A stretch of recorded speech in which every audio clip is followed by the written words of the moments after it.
Pode começar. Ok.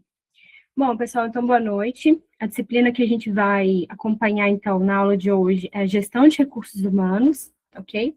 Meu nome é Gabriela, eu sou profissional de RH há 9 anos, eu já tenho experiência em níveis tanto operacionais quanto gerenciais, eu já trabalhei no segmento de varejo, hotelaria, transporte e energias renováveis na área de recursos humanos, e eu já tive experiência com filiais tanto em Minas Gerais quanto em outros estados do Brasil. E o que vai ser abordado, então, na nossa disciplina, né? Os fundamentos da gestão de pessoas e os subsistemas de RH. Será que a gente tem alguém aqui na reunião, alguém que já trabalha com RH, que já teve algum contato, que queira comentar? Acredito que deve ser, então, o primeiro contato com todos, né? Então, vamos lá. Qual que é o meu objetivo aqui nessa aula, gente? O meu objetivo é tentar traduzir para vocês os conceitos da área de RH, tá? Então, a gente tem a apostila, né, com material, mas a apostila, ela tem ali muitos conceitos, ela é muito teórica, né, porque ela tem que ter um embasamento mais robusto para oferecer para vocês aí o conteúdo de acordo com os autores que falaram cada um dos temas, né? Portanto, o que eu vou fazer aqui com vocês é tentar aproximar essa teoria à prática, tá? Então, a gente não vai ler a apostila, né? A apostila é material para vocês lerem em casa, né? Enquanto estudantes, essa é a obrigação, né? Dos estudantes, enquanto um curso técnico, ler a apostila, que tem o referencial dos autores, onde ali vocês podem ver quem falou cada conceito, se questionar sobre aquele conceito, se você não concordar, você pode procurar um outro autor, porque quando a gente fala de ciências exatas, né? A matemática, a física, ela vai ser sempre igual. 2 mais 2 sempre vai ser 4. As leis da física sempre vão ser as mesmas, né? É claro que pode haver novas descobertas, mas quando a gente fala de ciências humanas, tudo é variável, né? O ser humano, ele está em constante evolução, a sociedade está em constante evolução, então muitos conceitos das áreas humanas também estão em evolução e podem ser contestados, né, por diferentes autores. Então, aqui a gente vai trabalhar em cima da linha conceitual e didática da apostila, tá? Mas lá tem o material mais referencial de tudo que vai ser dito aqui. E os nossos encontros, né, são 3, na data de hoje, que a gente vai seguir as páginas da 1 até a 22, outro encontro em janeiro e outro encontro em fevereiro. E por que eu preciso aprender sobre gestão de pessoas no meu curso, né? Eu visualizei que essa grade de gestão de pessoas, ela está presente na maioria dos cursos da Politécnica, então no curso de agronomia, no curso de administração, de RH, de comércio exterior. Então, por que é preciso aprender sobre gestão de pessoas, né? Porque o mundo é feito de pessoas, as empresas são feitas de pessoas. Então, principalmente para os líderes, né, entender sobre pessoas, sobre relações humanas, como funcionam as pessoas dentro das organizações, como que funciona a área de RH e tudo que envolve essas relações interpessoais é importante para que você tenha o melhor desempenho na empresa, para que você seja o melhor profissional, né? Estamos cercados de pessoas o tempo todo, então, enquanto indivíduos, quanto mais inteligência emocional a gente tem, quanto mais a gente entende sobre a sociedade, sobre como as coisas funcionam entre as pessoas, mais a gente tem facilidade de circular nos ambientes. Então, se você é um profissional, está numa empresa, se você tem um conhecimento que agrega, é claro que seja sobre pessoas, seja sobre qualquer outra área, você tem mais facilidade de se expressar, de se comunicar, de participar de uma reunião, de se posicionar, de dar ideias. Então, todo conhecimento vai ser bem-vindo. Inclusive, se você não quer ter um cargo de liderança, né?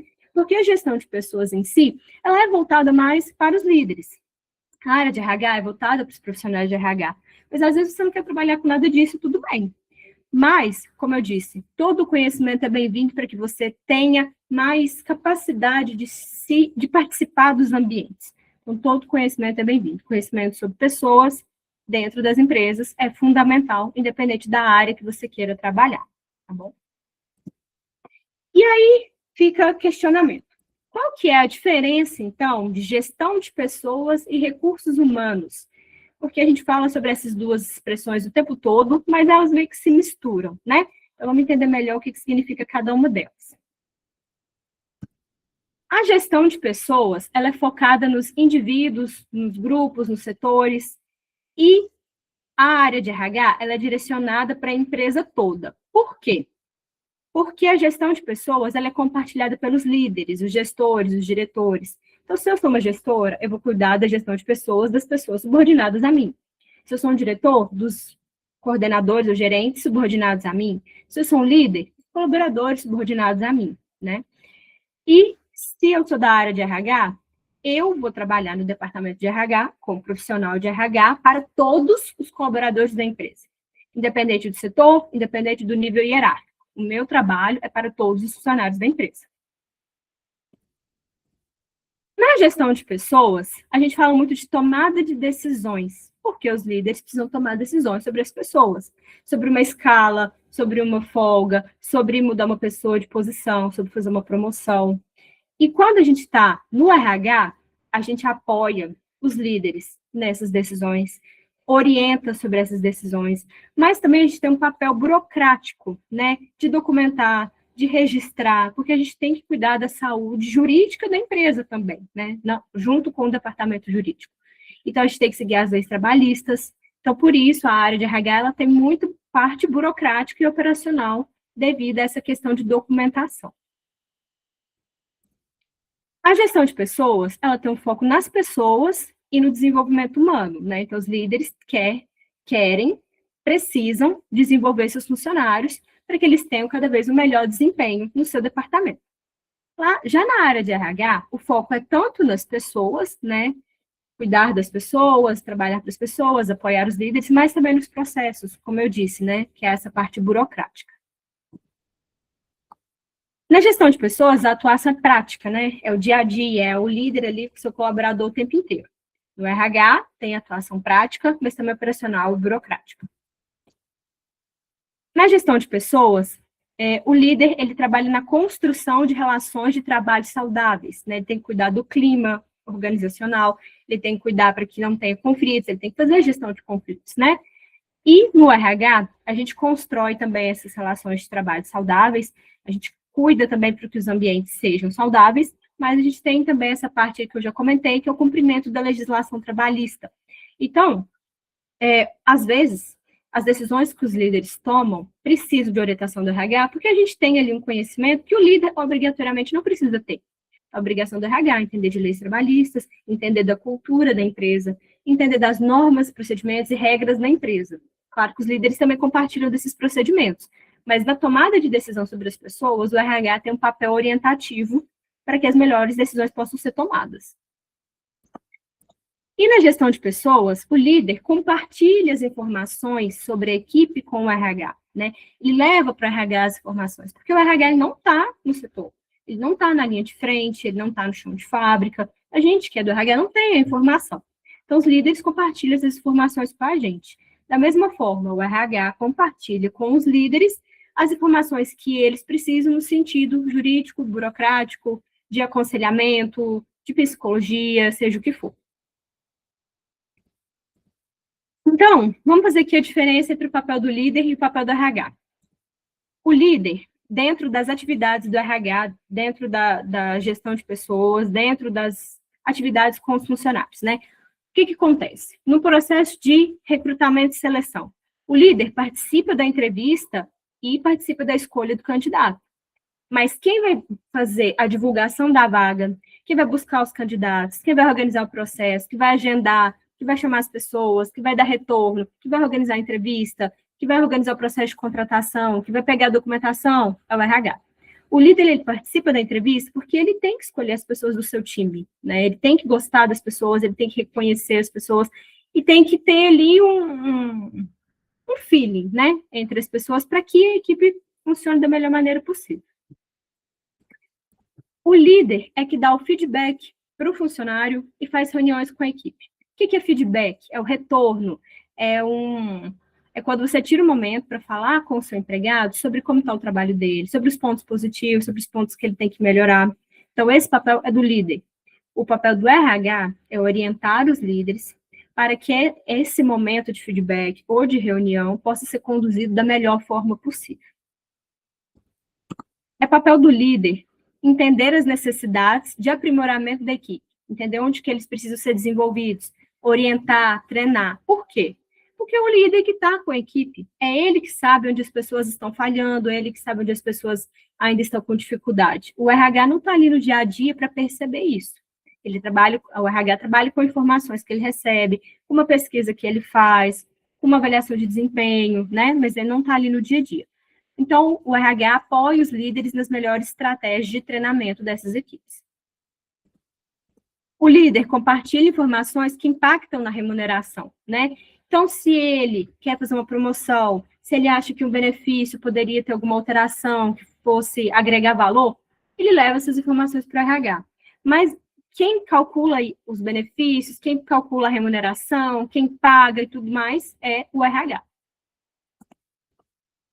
O líder compartilha informações para tomada de decisão quanto às promoções, né, igual eu comentei, mas quem avalia essas promoções, essas recolocações, mudança de setor, é o RH. Porque o RH sabe os critérios da empresa, o RH sabe os critérios, às vezes, de um plano de cargos e salários, o RH que tem mais conhecimento sobre legislação, e o RH que faz essas alterações. Então, é um conjunto de informações, né, compartilhadas para que essas alterações sejam feitas. O líder, é o papel dele garantir a segurança e saúde do trabalho, né? Então, o líder que está no dia a dia para conferir se o funcionário está usando EPI, se ele está trabalhando de forma segura, se o EPC está da forma que precisa ser para que ele não corra nenhum risco, né? E o papel do RH é exigir dos líderes o cumprimento das regras de saúde e segurança do trabalho, juntamente com o time de segurança do trabalho, técnico de segurança do trabalho, seja quem for responsável dessa área na empresa. E o papel do líder é garantir a execução das atividades no ambiente seguro, valorizado, né? Então, o líder, ele tem que fazer com que os colaboradores executem as suas tarefas da melhor forma possível, no ambiente onde eles se sintam reconhecidos, valorizados, seguros e tenham bem-estar. E é papel do RH zelar pela cultura de toda a empresa, zelar pelas leis trabalhistas, zelar pelo bem-estar de todos os colaboradores, zelar pelas condições de trabalho que existem ali. É papel do RH levar para a diretoria, levar para o dono da empresa ideias, sugestões, tendências que tem no mercado, para que as pessoas tenham ali uma melhores condições, né? Tenham bem-estar dentro de onde elas trabalham. Então, os profissionais de RH e os líderes, eles trabalham juntos, fazendo a gestão de pessoas, para criar um ambiente saudável, seguro, que promova a cultura da empresa, né, uma cultura positiva, de acordo com as estratégias que a empresa desenvolve, né, para gerar competitividade no mercado, reconhecendo os talentos, buscando políticas que valorizem os profissionais e promovam o bem-estar.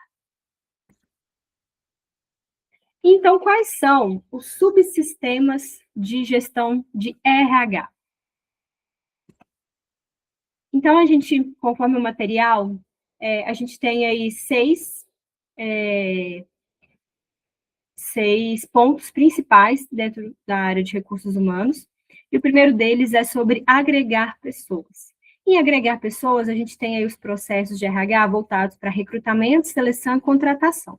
Recrutamento é a parte de divulgar a vaga, de encontrar pessoas, né, de encontrar perfis, receber currículo, etc. A seleção é o processo de entrevista, de testes, né, onde você vai conhecer os candidatos, e a contratação em si, que é a parte documental.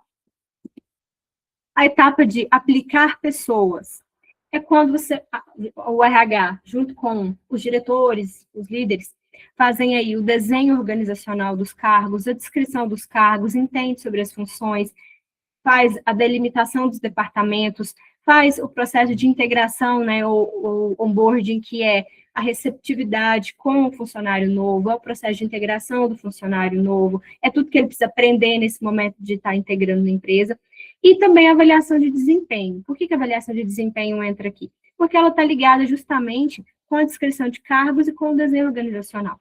A descrição de cargos, junto com o desenho organizacional, que vai dizer o que se espera daquela pessoa. E a avaliação de desempenho, ela é em cima do que se espera da pessoa, né? Se o que se espera está de acordo com o que está sendo entregue pelo funcionário. O processo de recompensar pessoas envolve as recompensas, remuneração e benefícios, né? Então, o pagamento de salário e os benefícios que a empresa oferece. A parte de desenvolver pessoas é quando a gente fala ali dos processos de treinamento e desenvolvimento, né? Então, os treinamentos que a empresa faz, cursos que ela oferece, né, palestra, workshop, tudo que a empresa pode oferecer para agregar conhecimento. E também o plano de carreira, né? Quando a empresa tem um plano de carreira, onde você tem ali oportunidade de crescimento de acordo com o seu desenvolvimento. A parte de manter pessoas, que fala sobre saúde e segurança do trabalho, e a qualidade de vida, condições de trabalho e bem-estar.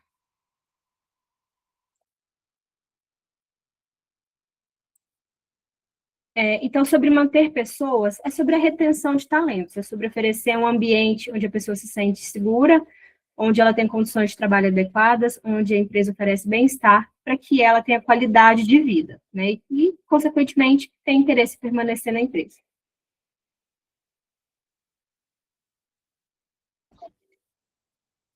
E, por último, temos a parte de monitorar pessoas. E em monitorar pessoas, a gente inclui, né, o banco de dados, né, para que você tenha informações e dados, para que você consiga mensurar o desempenho das pessoas com sistemas, né, de avaliações gerenciais e tudo mais. Pesquisa de clima também, né, para entender como que está a satisfação das pessoas. E o People Analytics, que é por meio de indicadores de desempenho, né, estatística, né, e outros tipos de métodos que você usa para poder medir e calcular os dados da empresa, seja ele de clima, seja ele de desempenho, de resultado, etc.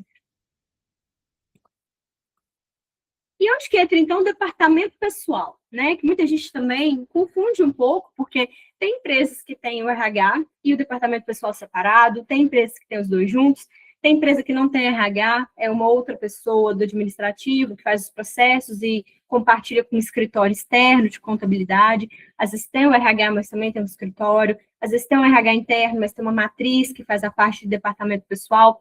Então, o que é o departamento pessoal em si? É um departamento focado nas rotinas burocráticas, né? Então, a parte realmente operacional da área de RH, voltada muito ali para as leis trabalhistas, né? Que fala da legalidade, que a empresa tem que cumprir de acordo com a CLT, né? Que é a consolidação das leis trabalhistas. E o que isso envolve? Por exemplo, no processo de admissão, é o departamento pessoal que vai recolher documentação, que vai fazer o registro do empregado no social, que vai conferir se está tudo certinho, né, o CBO daquele cargo, se vai constar na carteira de trabalho digital, tem que fazer toda essa parte. É o departamento pessoal que calcula a rescisão do colaborador, né, que faz a homologação dele, seja no sindicato ou não.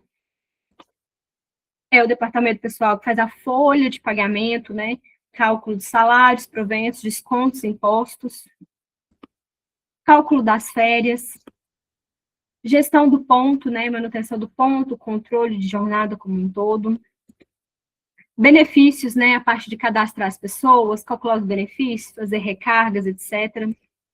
E fazer todo o cumprimento das leis trabalhistas, previdenciárias e fiscais. Então, qual que é a diferença, afinal de contas, de departamento pessoal e RH? O departamento pessoal só faz a parte burocrática, operacional, né? Quando o departamento pessoal realmente é departamento pessoal. Porque a área de RH em si, o departamento pessoal é um subsistema do RH. O departamento pessoal não entra naquele slide anterior, porque ele está em todas as etapas, né? Mas o departamento pessoal, ele é um subsistema do RH.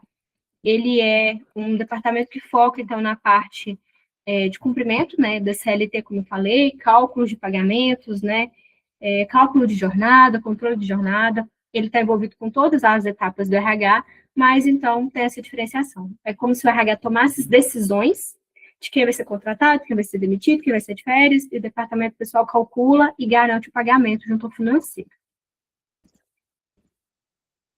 E como que é a evolução da gestão de pessoas aí ao longo dos anos, né?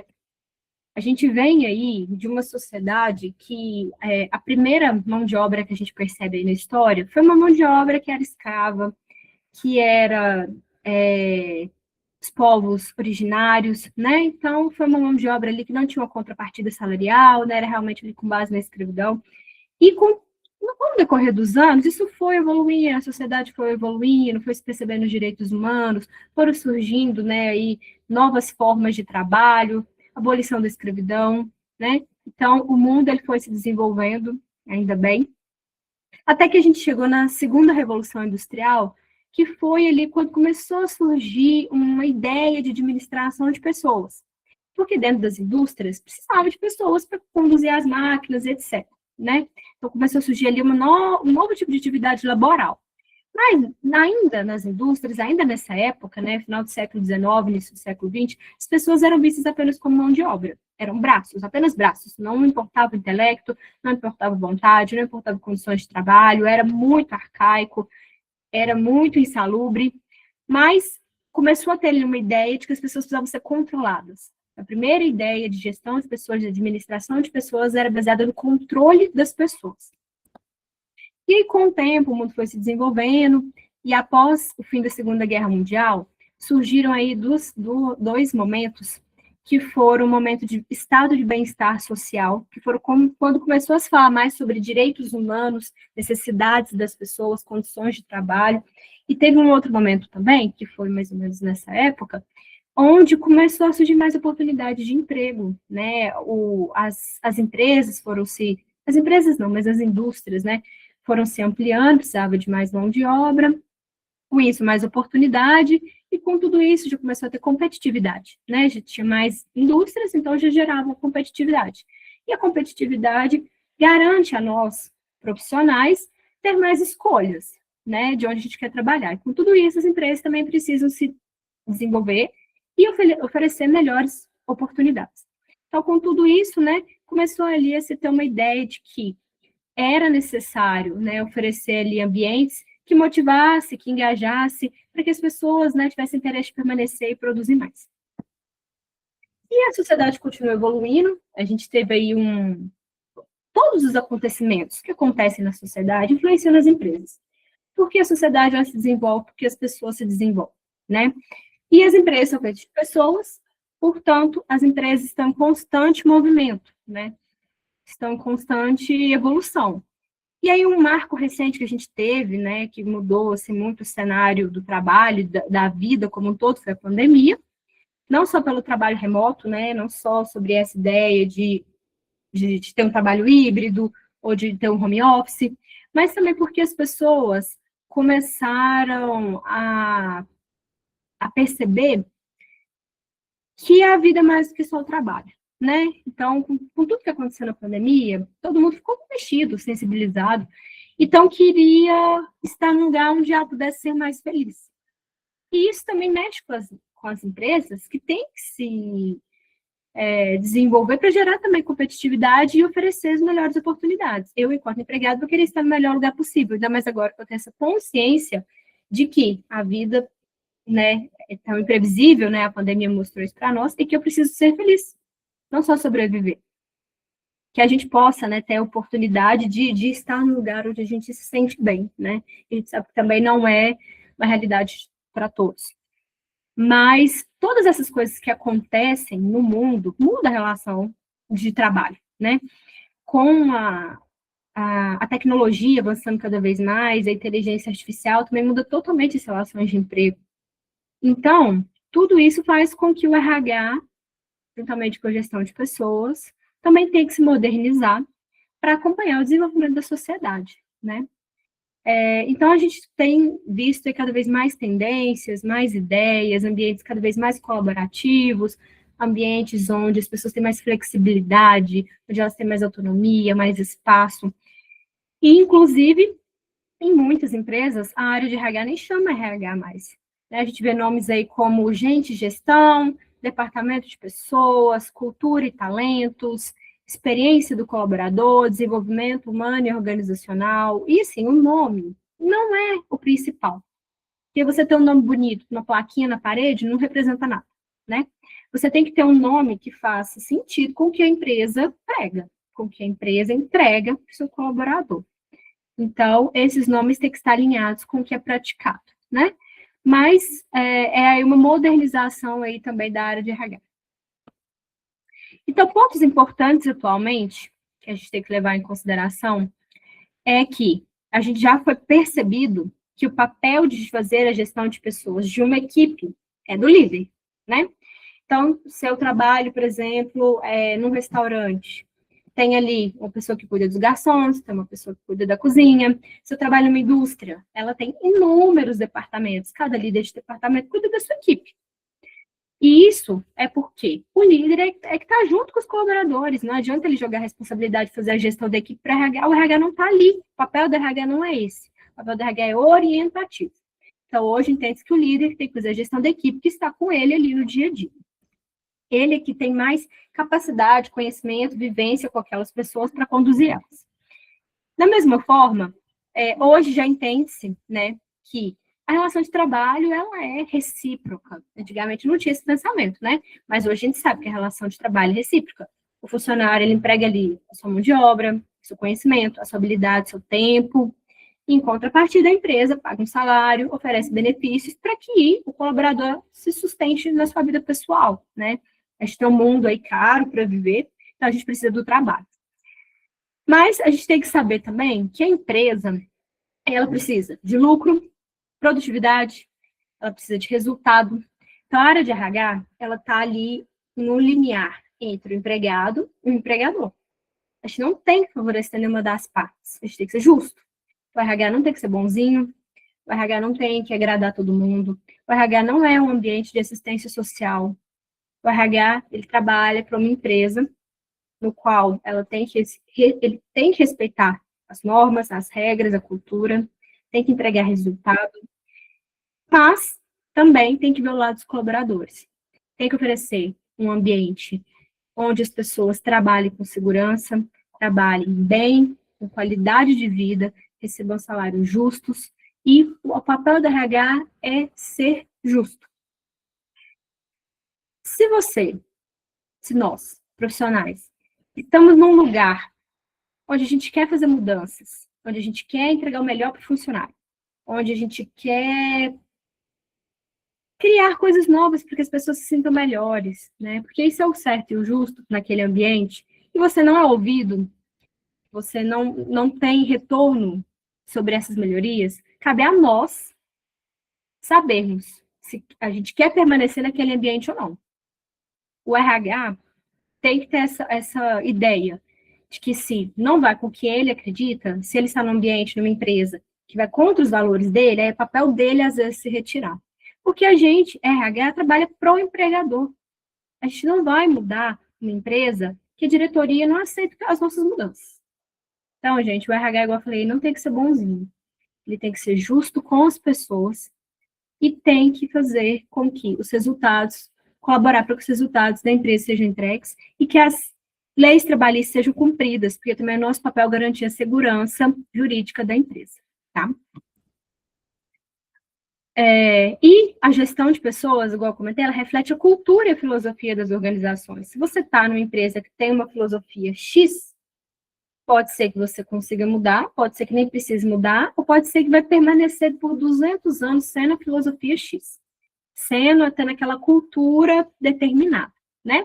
E o papel do RH é ser o mantenedor da cultura. O papel do RH é trabalhar para que tudo que aconteça dentro da empresa seja para estar dentro daquela cultura que foi estabelecida pelo CEO, pelo dono, pela diretoria, pelo RH em algum momento, seja por quem for, tá bom?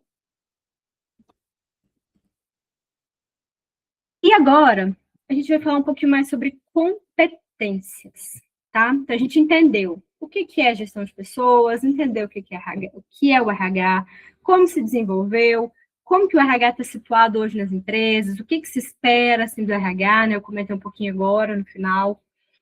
O que é o departamento pessoal. Então, a gente já conceituou todas essas palavras, essas expressões, né? Já entendeu qual é o papel do líder, então agora a gente vai começar a aprofundar um pouquinho, e o nosso primeiro tema aqui é competências. E competência é muito usado na literatura esse termo chá, que competência é igual a chá. E o que chá significa? Conhecimento, né? O C de chá é de conhecimento. E o que é conhecimento? É você saber fazer algo. Então, você tem o conhecimento na sua cabeça, você tem formação, você tem teoria, né? Então, por exemplo, na aula que a gente está aqui hoje, a gente está tendo um momento teórico. Então, a gente adquirir conhecimento, seja por leitura, um curso, uma aula, um treinamento, um vídeo, tudo isso é adquirir conhecimento. É aprender algo. O H se refere à habilidade. Habilidade significa saber fazer algo. Habilidade está muito relacionada à execução, à prática, né? E a habilidade, para ela existir, ela precisa de conhecimento. Mesmo que não seja um conhecimento formal de sala de aula, né? Seja um conhecimento que você aprendeu com a vida, um conhecimento que você aprendeu sozinho, para a habilidade existir, ela precisa de que um conhecimento exista na sua mente, para que você possa colocar em prática, né? Então, a habilidade é sobre saber fazer. E a gente tem a atitude, né? O A de atitude, que é sobre o comportamento. É sobre você querer fazer, é sobre você ser aquilo, né? Então, vou dar um exemplo aqui para vocês. Porque eu vou dar... Antes, vamos entender o seguinte. Eu posso ter o conhecimento, mas não ter a habilidade. Eu posso ter o conhecimento, querer fazer, mas não ter habilidade, não ter a prática. Eu posso querer fazer e ter atitude, mas eu não tenho conhecimento, né? Então, é por isso que os três juntos formam competência. Então, seguindo um exemplo.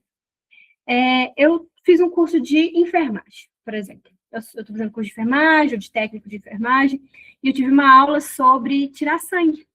Aprendi sobre o catéter, a agulha, seringa, né, e tudo mais. Aprendi tudo. Tá o conhecimento aqui dentro da minha cabeça. Mas eu nunca pratiquei.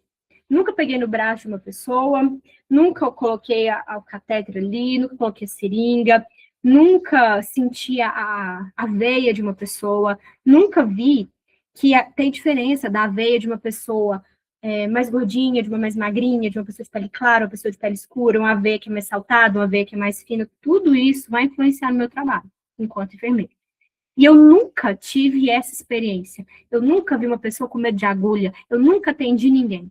Então, eu fiz o curso, eu tenho conhecimento na minha cabeça, mas eu não tenho a prática. Se eu não tenho a prática, eu não tenho habilidade. A primeira vez que eu for tirar sangue de alguém, eu não vou ser perfeita, né? Eu vou ser uma profissional com uma habilidade a partir do momento que eu tiver prática. E a atitude vem no querer fazer aquilo. Não ser uma enfermeira, não ter a atitude de querer fazer aquilo, de fazer corretamente, conforme os procedimentos, tem a ver com o meu comportamento enquanto profissional. Então, entende-se que para você ter uma competência, você precisa desses três aspectos, que é o conhecimento, a habilidade e a sua atitude. Então, você só terá uma competência em um determinado tema se você tiver esses três aspectos. Então, o conhecimento e a habilidade está mais voltado com a parte técnica, igual eu comentei, e a atitude é comportamental, né? E aqui a gente tem até alguns exemplos de questões técnicas de conhecimento e habilidade e alguns exemplos de atitude. E aí, no nosso material, propõe lá uma abordagem que estabelece que as empresas, elas precisam determinar quais são as estratégias de negócio que ela tem, para que ela entenda qual competência que ela precisa dos seus colaboradores. Se eu não sei o que a empresa quer, se eu não sei onde a empresa quer chegar, se eu não sei direito o que a empresa faz, o que ela quer oferecer para as pessoas, eu não sei que tipo de competência que o meu funcionário precisa ter. E a competência, ela acontece por um processo de aprendizagem, né? Tanto a parte teórica quanto a parte prática, né? Tanto o conhecimento quanto a habilidade, ele se forma a partir da aprendizagem. A competência, o comportamento também, né? Então, a competência, ela se forma por um processo de aprendizagem. O papel das empresas que querem ter lucros e resultados, né? Desenvolver as pessoas, não só buscar pessoas prontas, né? Claro que contratar pessoas com competência já é o ideal. Mas se a sua equipe ainda não tem, você prepara as pessoas para que elas tenham essa competência, né? E as competências estratégicas são o quê? O que a empresa mais precisa para ter resultado e para executar suas tarefas. As competências essenciais das empresas só são entregues quando todo o time ali está num equilíbrio, né? Não adianta eu ter pessoas muito competentes e pessoas sem competência, que aí aquela entrega da empresa vai sempre desequilibrar. Então, aprofundando um pouquinho aqui. As competências essenciais, igual eu comentei, são as mais importantes da empresa, que oferece vantagem competitiva. É aquilo que a minha loja tem, a outra loja não tem. Os meus colaboradores aqui têm a competência de oferecer isso aqui para o meu cliente, a outra empresa não tem, o outro restaurante não tem, o outro laboratório não tem. E tem as competências funcionais, que são de cada departamento, igual eu comentei. Vamos supor que a gente trabalha num laboratório, a gente está falando de um laboratório de análise. As enfermeiras têm que ter competência voltada para a atividade dela. O administrativo, competência voltada para a atividade deles, as pessoas da limpeza, para as atividades delas. Então, cada um ali com a sua competência funcional. As competências gerenciais, que já está voltada para os líderes, né? Para o gerenciamento, para as tomadas de decisão. E as competências individuais, que são a base disso tudo, né? Porque as essenciais, funcionais, gerenciais são coletivas. Agora, as competências individuais, a gente já está olhando ali para o indivíduo, né? Então, o indivíduo precisa ter aquela competência nele, para que o setor tenha a competência do setor, que é a competência funcional, para que consiga entregar as competências essenciais da empresa e sendo ali subordinados aos líderes que têm que ter as competências gerenciais. Nas competências gerenciais, a gente tem 4 grupos. São as competências interacionais, que as competências interacionais falam da capacidade de envolvimento entre as pessoas, da dinâmica entre as pessoas, das relações, né? De você saber conviver, de você saber ali interagir com o mundo. As competências de soluções de problemas. Inclui habilidade de percepção, de planejamento, de tomada de decisão, de senso de urgência, né? Então, está relacionado a você ter um problema e você ter uma solução. As competências de capacitação estão relacionadas à mudança, né? Porque um líder, ele tem que saber que o mundo é dinâmico, o mercado é dinâmico, então ele tem que ter uma flexibilidade, ele tem que ter uma capacidade de perceber novos cenários, ele tem que ter ele não pode ser engessado, ele não pode ser rígido, né? Ele tem que ser aberto a mudanças e também saber implementar as mudanças com a sua equipe, de forma não traumática, né? De forma que flua ali para que a mudança aconteça da forma mais agradável possível. E as competências de comunicação se refere à comunicação mesmo, oral, escrita, né? Você saber ser entendido. Porque o mais importante não é você falar palavras bonitas, o mais importante é você se fazer ser entendido. Você comunicar de forma que atinge a pessoa que você está conversando e ela te entenda, né? Então, entende-se que das competências gerenciais consegue ainda detalhar, né, nessas 4 divisões.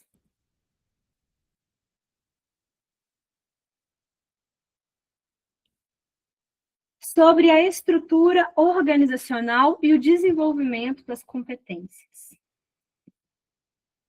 O que é a estrutura organizacional, então? A estrutura organizacional é o esqueleto da empresa, né? Como que as tarefas são divididas, como que as responsabilidades são delegadas, qual que é a hierarquia, como os recursos são alocados, quais objetivos quer atingir, né?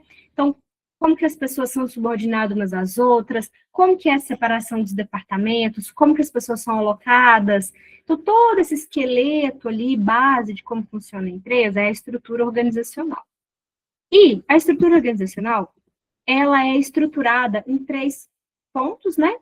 Que são o desenho de cargos, a análise de cargos e a descrição de cargos.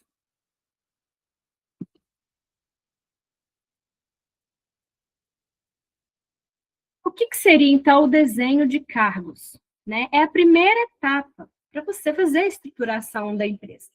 Então, no desenho de cargos, você vai entender a estruturação dos cargos dentro da empresa, né? O que é? É estruturar os cargos dentro da empresa. O foco principal do desenho de cargos é definir como o cargo é organizado e posicionado dentro da organização, onde que aquele cargo se encontra. As principais perguntas que o desenho de cargos quer responder. Qual que é o objetivo daquele cargo? Qual que é a importância daquele cargo? Qual que é o nível de autonomia daquele cargo? Onde ele se encontra? Para quem que ele responde? quem é subordinado a ele, qual que é o nível de responsabilidade daquele cargo, qual que é o nível de complexidade. Então, é entender o que aquele cargo representa na empresa. A etapa de desenho de cargos é entender o que aquele cargo representa, qual o objetivo dele, as responsabilidades, a autonomia, a autoridade, as relações, a hierarquia, a posição e os métodos de trabalho. E o resultado do desenho de cargos, então, é ter o cargo estruturado e alinhar as estratégias da empresa. E aí a gente vai para a segunda etapa, que é a análise de cargos. Então, depois que você fez o desenho ali do cargo, você vai fazer uma análise mais profunda, tentar entender detalhes, né? Tentar entender as informações daquele cargo, a relação que ele ocupa a relação que ele tem com o ocupante. Na etapa de análise de cargos, você já vê o cargo sendo com a relação que ele tem com a pessoa que vai ocupar, né? Qual que é a relação entre o profissional e o cargo? O que o profissional precisa para entregar os resultados daquele cargo? O que o profissional precisa para exercer a atividade daquele cargo? Né? Já começa a ver o indivíduo aqui dentro da estrutura de cargos da empresa. Então, o foco principal da análise de cargos é definir e detalhar as tarefas, os requisitos e as condições daquele cargo. Os requisitos e as condições que o profissional precisa para exercer aquela atividade. As principais perguntas que responde na análise de cargos é quais são as tarefas que a pessoa executa, quais os requisitos que ela precisa ter, as condições de trabalho que ela precisa ter. Os principais elementos da análise de cargos são os requisitos, as competências, as tarefas, atividades, conhecimentos, habilidades, atitudes e condições. E o resultado é ter uma base de informações para as práticas de RH, para você fazer um recrutamento adequado, procurando o profissional certo, para você fazer o treinamento de acordo com o que aquela vaga, aquele cargo exige. E a descrição de cargos já é um documento, né? Já é a finalização desse processo. Já é a formalização.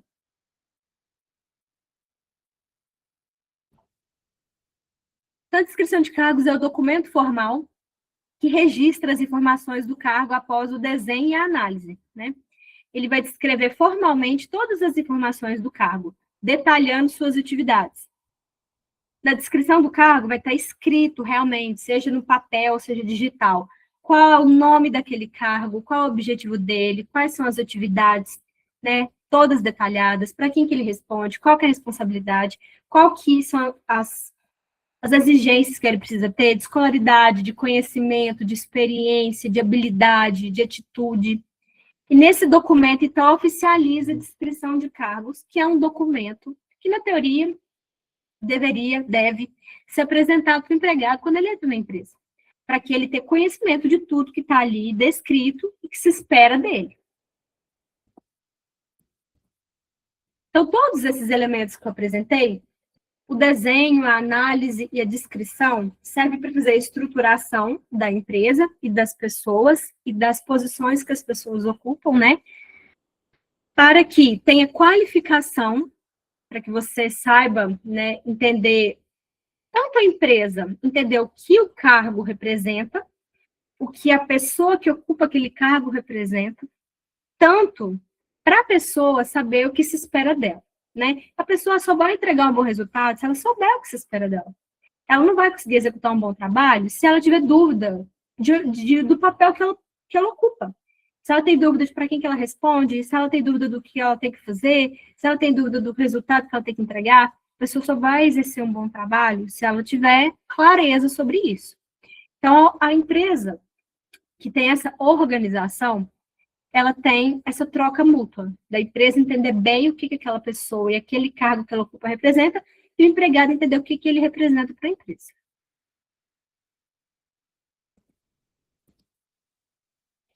E onde que as competências entram dentro da área de gestão de pessoas, né? Hoje, o RH, se fala muito de RH 2.0, 4.0, RH que faz gestão por competências, tem muitos nomes, tem muitas tendências, tem muitas inovações, mas assim, dentro aqui do que a gente vai estudar, a gente vai falar sobre gestão de pessoas segundo o conceito de competências, e como as competências entram, então, dentro da área de RH e de gestão de pessoas. Então, quando você, enquanto líder, enquanto empregador, RH, você faz gestão de pessoas por competências, quer dizer que você faz uma abordagem mais estratégica, levando em conta o desenvolvimento das pessoas com base nos conhecimentos, habilidades e atitudes que elas têm, para alinhar o potencial das pessoas aos objetivos da empresa. E não simplesmente fazer uma gestão de pessoas com achismo, de qualquer jeito, sem embasamento, sem nada, né? O foco da gestão de pessoas por competências é deixar de pensar só no cargo e passar a pensar na capacidade da pessoa de gerar resultado. Então, na gestão por competências, a empresa não contrata apenas um currículo, ela está contratando um potencial humano, um comportamento humano, uma pessoa, um profissional capaz de gerar resultado, trazer lucro, trazer melhorias, trazer sugestões, ideias, tudo isso. Então, quando a gente fala de gestão por competências na prática, o que ela quer dizer dentro da área de RH? No recrutamento e seleção. Recrutamento e seleção é a etapa de contratação das pessoas, né? Então, quando você faz gestão por competência, você vai fazer um recrutamento e seleção buscando pelas competências e não apenas pelo currículo. Você vai usar de métodos, né? Existem diversos métodos no processo de recrutamento e seleção. Então, você vai usar aqueles que seja entrevista, seja teste comportamental, seja teste de perfil, seja teste psicológico, seja uma dinâmica, enfim. Você vai usar de métodos para que você consiga contratar pessoas que correspondem, que tenham as competências que a empresa necessita. E não apenas um currículo bonito, uma entrevista bem falada. No treinamento e desenvolvimento, a gestão por competências, ela auxilia você reconhecer os gaps. O que é gaps? Gaps é buraco, é lacuna, é diferença.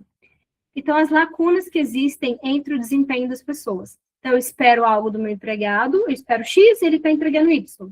Então, tem ali uma lacuna, né? Quando você trabalha com gestão de competência, você consegue entender melhor onde que está tendo essa falha, onde que a pessoa ainda precisa se desenvolver, para não ter achismo, para você trabalhar assim, só com coisa da sua cabeça. Porque a gente, enquanto líder, enquanto profissional, enquanto colega de trabalho, a gente tem opiniões sobre as pessoas. Mas para a gente ter opiniões mais certas, mais concretas, a gente precisa de ter dados, a gente precisa de ter informações assim, com mais critério, né? Então, quando a gente trabalha com gestão de competência, a gente consegue entender melhor sobre isso no treinamento e desenvolvimento e treinar as pessoas, formar as pessoas melhor. Gestão por competências na avaliação de desempenho. Se você tem bem claro o que a empresa precisa de competência, você vai conseguir avaliar a pessoa muito melhor, né? Consegue fazer ali um processo de avaliação muito mais assertivo. E não usar um formulário genérico, que você pegou da internet, que às vezes não é nem da empresa do mesmo segmento, não é nem da empresa que faz uma prática bacana. Quando você trabalha por gestão de competência, é tudo personalizado para aquela empresa, para as competências daquela empresa. Você não fica usando coisas genéricas. Plano de carreira e sucessão. Quando você faz gestão por competências, você contrata bem, você treina bem, você avalia bem, você tem muito mais critérios e muito mais clareza para fazer uma promoção, para treinar uma pessoa para te substituir, para fazer uma progressão de carreira, né? Então, quando você trabalha com as competências bem claras, estabelecidas, né, ali bem definidas, você tem clareza para fazer movimentação de pessoas. E, consequentemente, também de remuneração, né? Se a pessoa entrega as competências do cargo dela, com excelência, ou até a mais do que o esperado, se o nível de complexidade das competências é muito alto, se o nível de responsabilidade é muito alto, as remunerações, os resultados têm que acompanhar isso, né? A bonificação, enfim, seja o que for. Então, vamos agora para um exemplo. A gente está vendo aqui, então, o que é a gestão por competências, e que a gestão de competências, ela é muito focada na empresa, né? A gente viu que uma empresa que trabalha por gestão de competências, ela faz todo o desenho da estrutura de cargos dela, ela analisa, ela descreve, ela entende o que a pessoa, o que o cargo exige, como que aquele cargo agrega na empresa, ela entende o que o profissional precisa ter para atender aquele cargo, como que o profissional vai agregar para a empresa, então, o que ele precisa ter de conhecimento, habilidade e atitude para prosperar no cargo e, consequentemente, prosperar na empresa. Então, usando o nosso exemplo aqui, vamos tratar da situação.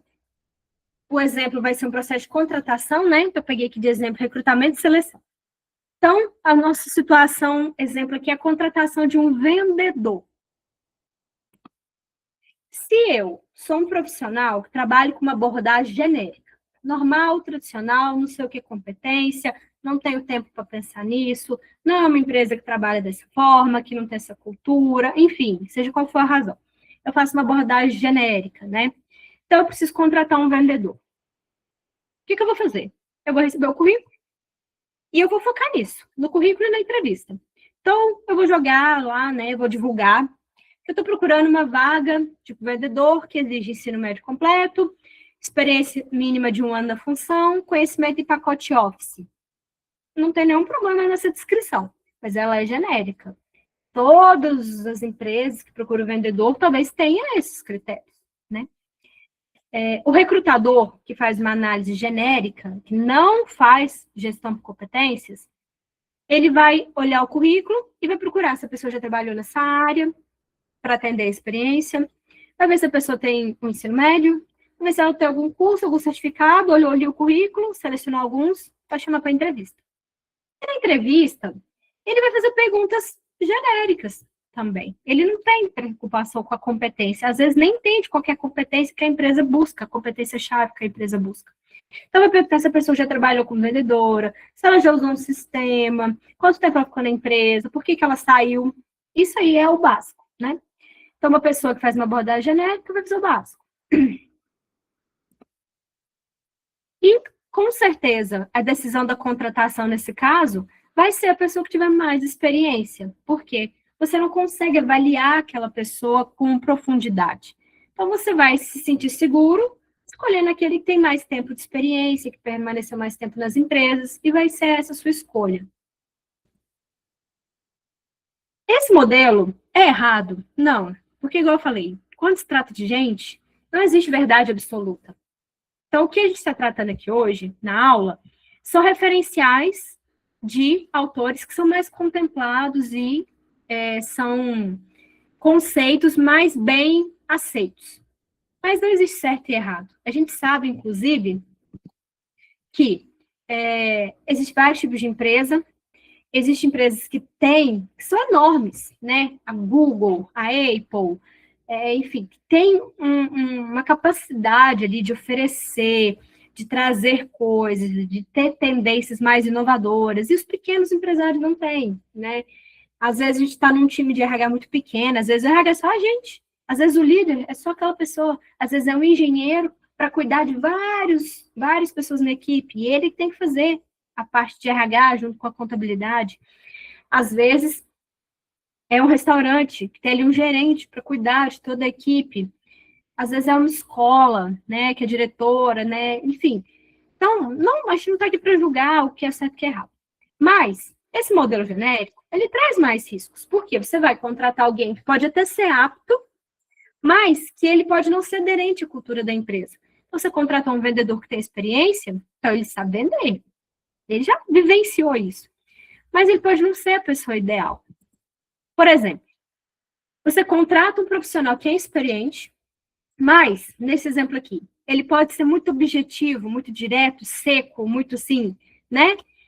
E o que você precisa é de um profissional para trabalhar numa loja, que o diferencial dessa loja é o atendimento personalizado, caloroso, atento aos detalhes, atencioso, que fica ali com a pessoa o tempo que ela precisar para fidelizar, né? Às vezes o diferencial competitivo daquele estabelecimento é esse. E o profissional que você contratou está acostumado a fazer vendas diretas, num lugar que a pessoa não tem muito o que pesquisar, ela não tem muito o que procurar, ela vai lá para comprar uma coisa específica e ir embora. Então, esse profissional que você contratou, ele vai atender? Ele vai vender, mas ele não vai agregar valor para o seu negócio. porque o seu diferencial competitivo, ele não consegue corresponder. Pode ser que ele se adapte, pode ser que ele se desenvolva, mas a tendência de quando uma pessoa faz uma coisa por muito tempo, é que ela tem um pouco de dificuldade para mudar o comportamento. Então, talvez essa pessoa não fosse a melhor escolha. Então, vamos ver a situação novamente por outro olhar. Eu vou contratar um vendedor com abordagem por gestão de competências. Então, o foco vai ser entender as competências técnicas e comportamentais, que é o chá. Como que vai acontecer essa contratação? A empresa vai definir as competências do cargo. Então, para esse vendedor, o que, que eu quero? Eu quero uma comunicação clara, eu quero que ele tenha um comportamento de empatia, proatividade, inteligência emocional, cordialidade e paciência. Eu quero que, tecnicamente, ele conheça de técnicas de vendas personalizadas.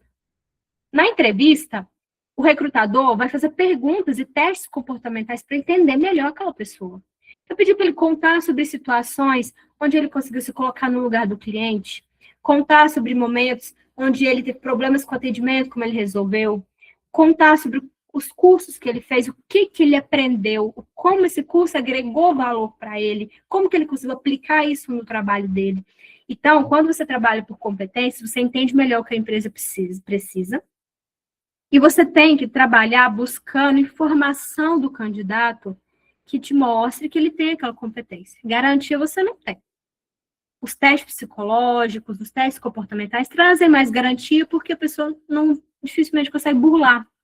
Mas quando você conversa com uma pessoa, buscando informações do passado, perguntando mais sobre como ela se sentiu, sobre o que ela fez, muita gente tem dificuldade também de simular. Então, você consegue trazer mais verdade para a sua entrevista. E o que vai ser observado ali? O comportamento, a postura, o alinhamento com a cultura da empresa, os conhecimentos técnicos, né? Então, numa conversa mais profunda, você consegue reconhecer melhor aquela pessoa. Então, a abordagem de gestão por competências, ela traz uma segurança para você enquanto profissional, líder ou RH. Na gestão por competências, você vai alinhar as ações do negócio, o diferencial competitivo, com as práticas de RH. Então, é papel do RH definir, junto com as lideranças, com a diretoria, com o dono, que as suas práticas de recrutamento e seleção, treinamento, avaliação de desempenho, seja por competência, para que você trabalhe de forma a ter melhores resultados. Se você é um líder, né, igual eu comentei, às vezes todo mundo que está aqui no curso não quer ser RH, às vezes não quer nem ser líder, quer voltar mais para a área técnica, ou está fazendo curso aqui só para adquirir um conhecimento, né, para se posicionar melhor, não importa. A questão das competências traz para todos os profissionais envolvidos com a gestão de pessoas mais clareza, né? Porque, igual eu comentei, se você não entende do negócio da sua empresa, de como ela está posicionada no mercado, de como ela está perante os concorrentes, o que ela consegue oferecer para o cliente, que diferencia ela, você não vai saber qual é o perfil de pessoas que você tem que ter na equipe. Você não vai saber como você tem que treinar essas pessoas para que eles ofereçam o melhor para o cliente. Você não vai saber como avaliar essas pessoas, para oferecer melhor remuneração, para oferecer melhores condições, para tomar decisão de demissão quando for necessário. Então, a gestão por competências, ela é uma linha de pensamento no qual o profissional ele tem mais informação para trabalhar. E a mensagem-chave que eu queria deixar aqui, então, gente, que pessoas são o diferencial das organizações, né? Empresas do mesmo segmento, tem várias. Empresa do ramo do transporte, tem várias. Loja, tem várias. Restaurante, tem várias. Vários. Mas, o que torna uma empresa diferente da outra são as pessoas. Toda empresa quer lucro, gente. A gente não tem... Quando a gente trabalha com RH, com liderança, a gente tem que ter pensamento de dono. A gente não pode ter aquele pensamento só de funcionário, de pensar só no lado do funcionário. A gente tem emprego porque as empresas existem, as empresas querem ter o lucro é preciso para pagar a nossa remuneração. A gente tem que ter um pensamento de dono. E quando a gente é RH ou líder, e a gente tem a oportunidade de fazer a diferença num lugar, a gente tem que tentar fazer para trazer as melhores práticas, as melhores tendências para as pessoas da nossa equipe, para os nossos funcionários, os nossos colaboradores, as pessoas que estão ali com o cliente diretamente. Todo mundo quer trabalhar feliz, todo mundo quer trabalhar bem remunerado, todo mundo quer trabalhar num ambiente acolhedor, justo. E a gente, enquanto profissional, tem que tentar estar num lugar assim. Se a gente não está bem, a gente tenta buscar um outro local onde a gente se sinta bem. Se não é possível, a gente tenta se adaptar. Enquanto RH, eu já tive que me adaptar a algumas empresas que não era exatamente o que eu esperava, mas enquanto RH, eu sou também uma subordinada. E eu tenho que entregar resultado. E mesmo pequenas contrariedades formam a gente enquanto profissional, prepara a gente. Então, pessoas são o diferencial das organizações. E o RH e a gestão de pessoas têm que atuar de forma integrada, né? Os líderes têm que trabalhar de forma conjunta, orientado para o negócio da empresa e buscando resultados, maiores desempenhos, desenvolvimento e competitividade.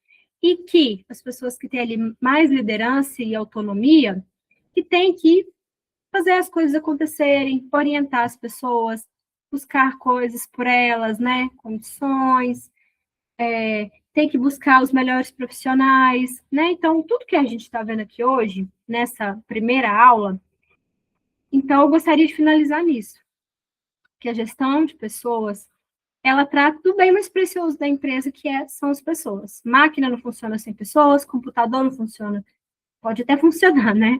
Sem pessoas, que hoje o mundo está muito automatizado, mas sempre vai precisar de uma pessoa ali. Então, é uma área de suma importância. Quem quiser seguir na área de RH, de liderança, de gestão, que seja um profissional aí que faça diferença, que transforme os ambientes em que esteja. Se for um profissional que não quer nada disso, que quer seguir para uma outra linha de trabalho, igual eu falei, técnica, ou em outro tipo de segmento, de outro tipo de emprego, que esses conhecimentos aqui te ajudem, né, a ampliar um pouco o pensamento, a buscar mais informações, ler o material da apostila, ver vídeos sobre o tema, que todo conhecimento sobre pessoas nos moldam enquanto pessoas, nos transformam em pessoas melhores, nos transformam em profissionais melhores, com mais empatia, mais atenção, com mais capacidade de diálogo, de participação. É tão bom quando você chega no ambiente e você consegue conversar sobre tudo. E pessoas sempre vai ser um tema, né? Na sociedade que a gente vive, que está sempre aí se reinventando. Então, é assim, eu gostaria de finalizar, né? Estamos no horário. E aí eu quero saber se vocês têm alguma pergunta. Eu vou fechar aqui a apresentação, vou finalizar.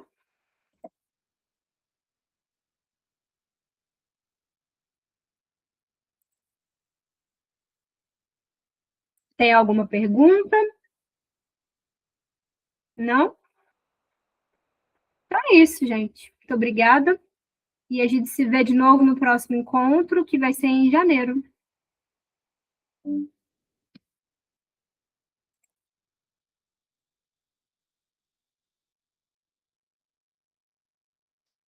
Júlia, alguma observação? Tudo certo?